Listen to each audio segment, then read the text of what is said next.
Hello everyone. My name is Rotana Alkadi, an assistant professor from King Abdulaziz University in Saudi Arabia. And today I'm pleased to present my paper titled Demographic Variations and Intention Towards AI-Driven Financial Services in Emerging Economies, a study of Saudi Arabia.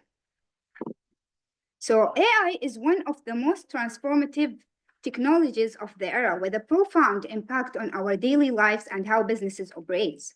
Within the financial sector, AI has become an integral part of the way businesses operate, enhancing the overall efficiency, simplifying complex processes, and increasing the personalized interaction of clients. When we talk about Saudi Arabia is at the forefront of embracing the importance of AI and machine learning technologies, with 70 to 96% of the objectives of the Saudi Vision 2030 centered around their integration. According to PwC, it is estimated that around 12.4% of the Saudi GDP will be gained from AI implementation by 2030. So everything is nice. What's the problem? In fact, the problem has several dimensions from academic point of view, from context point of view, and from practical point of view. There are an increasing focus of AI in finance, yet our understanding of consumer perceptions remains limited. From a practical point of view, financial institutions and banks have concerns regarding consumer perceptions of their AI financial services. From a context point of view, despite the strong government support in Saudi Arabia, studies on consumers' perception are still limited, although these perceptions are highly crucial for their success. While there are many studies examining demographic influences on intention to use different types of technologies such as mobile banking, e-banking, their relevance to AI-driven services remains under researched. In fact, very limited number of studies have considered actually a minor number of factors or demographic factors, and they consider them only as moderators in the banking industry with respect to AI. Hence, our objective is to investigate whether there are significant demographic variations in Saudi consumers' perception of adopting AI-driven financial services. In terms of the literature review, several studies show demographic factors significantly impact consumers' technology adoption. Our study focuses on Saudi consumers' intention to use AI-driven financial services, examining 5 demographic factors, which are gender, marital status, age, education, and income. The literature suggests that gender impact perception, where men tend to prioritize perceived benefits, while women values ease of use, support, and assurance. In terms of the marital status, it also influences technology adoption and usage frequency. However, the literature shows a debate in this area. Some studies argue that singles use e-banking more often due to their autonomy and ability to take more risk. However, other studies indicate that married individuals may tend to use it more for managing their joint financial or banking accounts. Age differences also is an area of concern in the technology adoption, and the literature revealed that younger adults embrace technology for innovation and trying new things, while older individuals may face some barriers and limitations. The level of education is also the literature shows that it positively correlates with the technology adoption, which is attributed to better skills.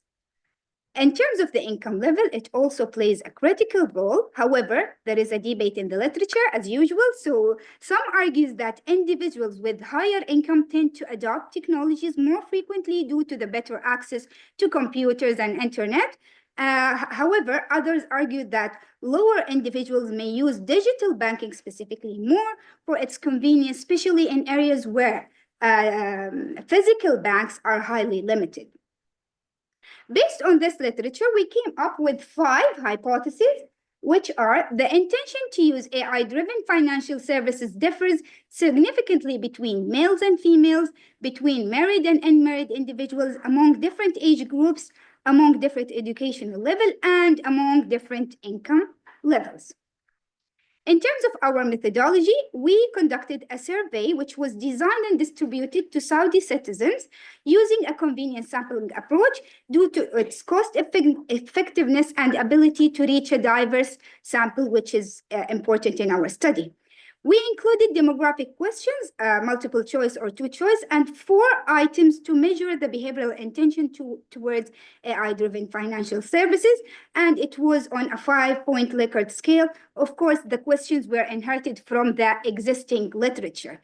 We pre-tested our questionnaire, and finally, we came up with 296 complete responses from January to May 2024. We used different type of analysis, for example, independent t-test, one-way ANOVA test, and post-hoc test to clarify our results. We started with some demographic overview just to ensure that our data doesn't have any issues in terms of normality or anything that would affect our analysis. And then we also have the behavioral intention variable with the average of 4.01%. And we started our analysis after ensuring the normal distribution.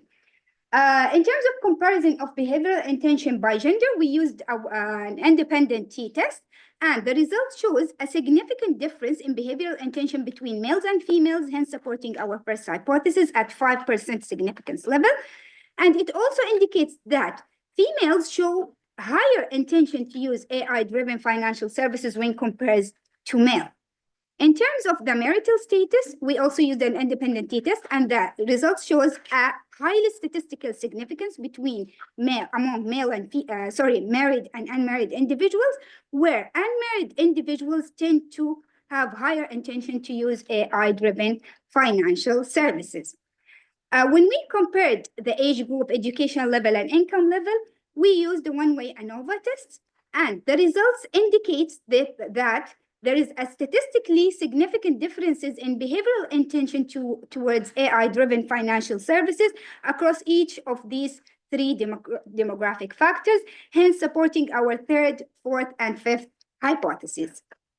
We also conducted a post-hoc test to exactly know which group is different and significantly different from another, and we started by the age group. It was found that those between 21 to 30 years old have a significant difference when compared to older generations, hence supporting the literature that claim that younger generations tend to adopt technology more.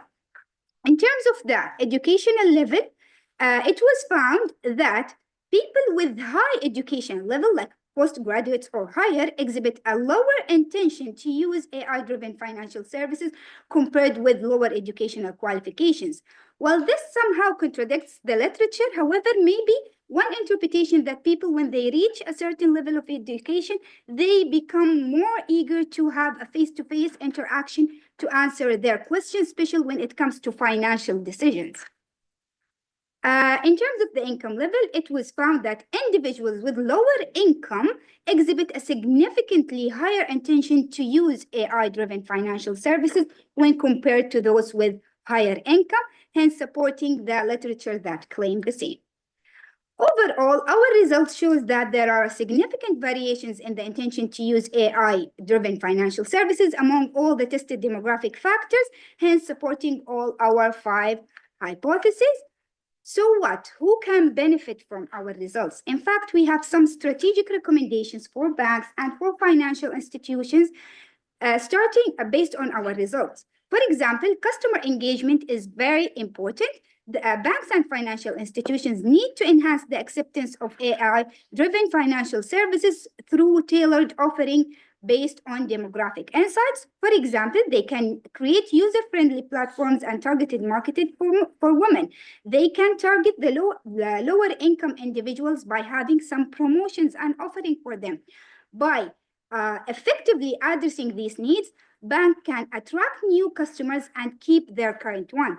Not only that, but they also can help the country and to support the country to achieve its vision of 2030 of highly implementing the AI in the financial sector. So, as any other study, we have some limitations. For example, only the context is Saudi Arabia, so we need to have more studies in different countries to see if the results are still the same. In conclusion, this study explored the perspective of Saudi individuals toward AI-driven financial services, and the study supports that there is a significant variation based on the tested demographic factors. Our results provided insights for further research and practical recommendations for the banks, not only in Saudi Arabia, but for all the emerging markets. Thank you so much for listening. Thank you.